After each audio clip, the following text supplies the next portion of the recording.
Hello mga part, nandito tayo ngayon sa SM Ecoland Davao, no? So napakalaki nitong SM na to. Yan yun, no?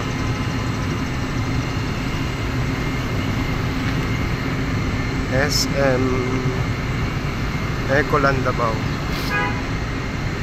Actually ang panahon dito pares lang, mainit. Ngayon tama lang pala. Yan o. Ayan o, actually dito sa Davao meron din namang ngilan-ngilan na mataas na mga building ngayon, kagaya ng building ngayon. Tapos yung tinitirahan namin dito medyo malayo. Yung tinitirahan namin dito 1 hour ang biyahe sa Sasa.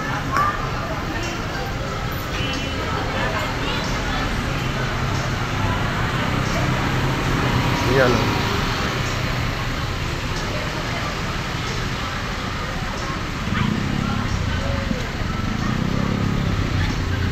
SM Davao. Actually maganda yung lugar dito, malinis, no?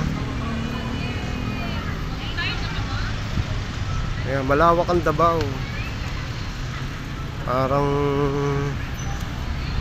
Parang Manila rin siya.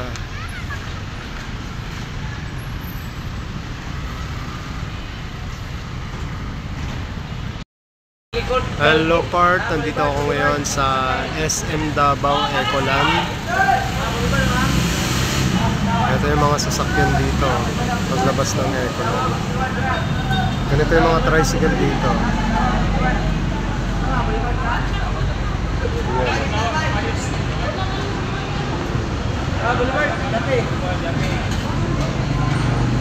Dito dumadaan yung mga jeep papuntang Sasa. Yung mga mini jeep.